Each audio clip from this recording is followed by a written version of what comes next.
গত পরশুদিন আমাদের রাজ্য সরকারের তাদের যে নানা ধরনের ব্যর্থতা থাকার জন্য আমাদের রাজ্যের পুলিশের যিনি সর্বোচ্চ আধিকারিক তাকে দিয়ে অনেক কথা বলানোর চেষ্টা হয়েছিল যে এই রাজ্যের মধ্যে আইন শৃঙ্খলা নাকি সম্পূর্ণ নিয়ন্ত্রণে আছে, মানুষ অপার শান্তিতে বসবাস করছে। ঘটনা মোটেই তা নয়। আজকে সকালবেলা ফটিকরাই থানার অধীন যে কাঞ্চনবাড়ি একটা জায়গা আছে, এই ফটিকরাই থেকে কাঞ্চনবাড়ি যাওয়ার পথে সেখানে বৈরবথলি নামক একটা জায়গা, সেখানে কিছু সংখ্যালঘু পরিবারের মানুষ আছেন, তাদের কিছু দোকানপাটও আছে, একটা কাঠের দোকানও আছে, লাইসেন্স করা কাঠ বিক্রেতা। তো সে ভদ্রলোক সংখ্যালঘু অংশের মানুষ, তিনি একটা গাড়িতে করে তার দোকানের জন্য এই চিরাই করা কাঠ নিয়ে সেখানে পৌঁছেন। তখন সেখানে কিছু যুবক হাজির হয়। এই সময়তে বোধহয় ওই এলাকাতে কোনো একটা মেলা হয়, সেই মেলা চাঁদা দিতে হবে। নিশ্চয়ই এলাকার যুবক, জানা পরিচিত মানুষ, হয়তো বেশি অনেক টাকা চাঁদা চেয়েছে, সেভাবে চাঁদা দিতে রাজি হননি। এরপর তাদের মধ্যে একটা বচসা হয়। এই বচসার পর থেকেই ওই চাঁদা যারা চাইতে গেছে, এই যুবকরা, তারা সেখানে যে সম্প্রদায়গত একটা গুজব রটিয়ে দেয়, হই হল্লোড় শুরু করে। আর বাইরে থেকে দলে দলে লোক গিয়ে এই সংখ্যালঘু পরিবারের দোকান, সেখানে কিছু বাড়ি, এখানে গিয়ে হামলা শুরু করে এবং গাড়িতে আগুন লাগিয়ে দেয়, সে দোকানে আগুন লাগিয়ে দেয়, বাড়ি এবং একটা ধর্মীয় প্রতিষ্ঠান। কেন এরকম ঘটনা? আমাদের রাজ্যে এবং বিশেষ করে সেই ফটিকরায় যে বিধানসভা কেন্দ্র, সেখানকার যিনি মুরব্বী, প্রতিনিয়ত এই হিংসার চাষ করে যাচ্ছে। আর তার শিকার হচ্ছেন এই নিরীহ নাগরিকগুলো, সংখ্যাগরিষ্ঠ অংশের। এবং তাদের মধ্যে যেহেতু প্রশাসনিকভাবে, সাংবিধানিকভাবে যিনি নেতৃত্ব দেবেন, তার মুখ থেকে এভাবে হিংসার উস্কানি ইত্যাদি, তো একটা ছোট্ট ঘটনায় সেখানে এরকম একটা ঘটনা হয়ে গেল। এবং আমরা শুনেছি প্রায় সকাল 9টা থেকে এ ঘটনা শুরু হয়েছে। আগুন লাগানোর পর ফায়ার সার্ভিসকে খবর দেওয়া হয়েছিল, ফায়ার সার্ভিসকে যেতে দেওয়া হয়নি।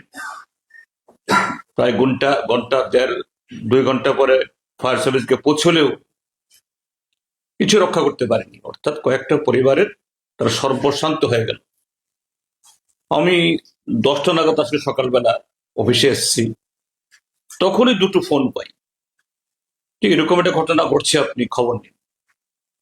তো আমি আমাদের পার্টির লোকদেরকে বলি, তোমরা তাড়াতাড়ি যাও, যে ঘটনাই হোক এটা রাশ টেনে ধরার চেষ্টা করো, উত্তেজনা প্রশমিত করার জন্য।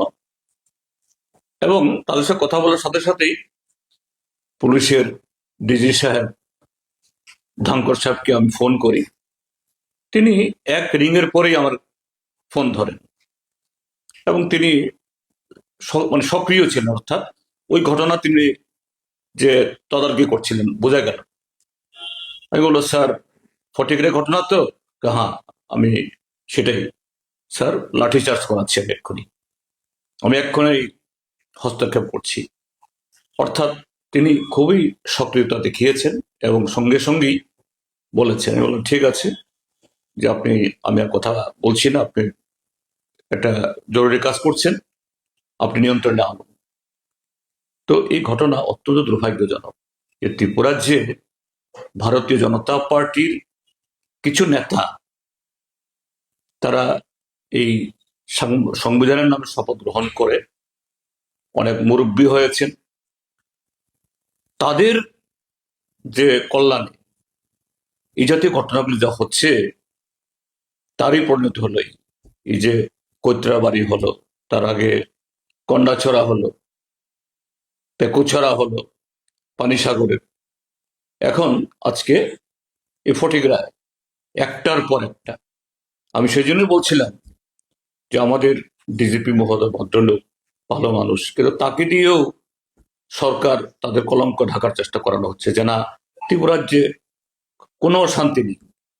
তো কৈত্রাবাড়িতে একজন আসামি ধরা পড়েছে, শাস্তি হয়েছে না। গন্ডাছড়াতে হয়েছে, ১৫০ শতাধিক বাড়িঘর সব পড়ে ছাই হয়ে গেল না। পেগোছড়াতে হয়েছে না। এখানেও হবে কিনা জানি না। আমি একটু আগে একটা ভিডিও দেখছিলাম, একজন মহিলা আর একজনকে ফোন করে জানাচ্ছে তার ফেসবুকে এই এটা রেকর্ডিং বাজাচ্ছে যে আমাদের বাড়ি পড়লো, আমাদের দোকান জ্বালিয়ে দেওয়া হলো, ২ ঘন্টা বাদে এই ফায়ার সার্ভিস আসলো, আমাদের সর্বশান্ত হয়ে গেল। এখন পুলিশ আমাদের বাড়ি করে লোকজনদের ধরার চেষ্টা করছে। এটা ওই মহিলার কণ্ঠস্বর থেকে আমি শুনেছি। এটা কতটুকু সত্য জানি না, আমি খবর নিচ্ছি। এটা যদি হয়ে থাকে খুবই দুর্ভাগ্যজনক। আমি পুলিশ প্রশাসনকে অনুরোধ জানাবো যে কড়া হাতে এর মোকাবেলা করুন। ঠিক আছে, ডিজিপি সাহেব সকাল থেকে সক্রিয় ছিলেন, কিন্তু শুধু এই সক্রিয়তায় চলবে না। কেননা আমাদের রাজ্যের যারা প্রশাসনিক এই পলিটিক্যাল এক্সিকিউটিভ যারা, তাদের মধ্যে সেই অনুশোচনা নেই, সেই সেনজিটিভিটি নেই। এই যে ঘটনা ঘটল সকালবেলা, তার অধুরেই মাননীয় মুখ্যমন্ত্রী মহোদয় তিনি রোড শো করছেন, কাঞ্চনপুর গিয়ে এই সভা করছেন বড় বড়, একটা উল্লেখ তার মুখে দিন না। যদি তিনি সত্যিকারে যদি সেরকম সংবেদনশীল হতেন, রেসপন্সিভ হতেন, যে জনসভা রুট শো বাতিল করে দিয়ে তিনি ফটিকরা আসতেন, আসল না তো। এখন অব্দি একটা বাক্য ওনার মুখ থেকে শোনা যায়নি। ঠিক আছে, যা হয়ে গেছে হয়ে গেছে, কিন্তু একটা মুখ্যমন্ত্রী এই ঘটনার সম্পর্কে সতর্ক করা, সবাইকে শান্ত থাকার জন্য বলা, তার অনেক অর্থ রয়েছে। কিন্তু এখন অব্দি সকাল ৯টায় ঘটনা, এখন বাজছে ৫:৩০। No, not a single word from the mouth of chief minister.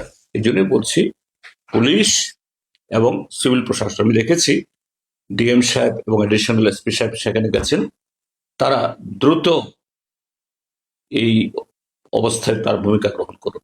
আমরা সর্বতোভাবে নৈতিকভাবে আমরা সমর্থন করব প্রশাসনকে, যাতে আর একটাও বাড়ি না পড়া যায়, আর একটা মানুষের কোনো ক্ষতি না হয়।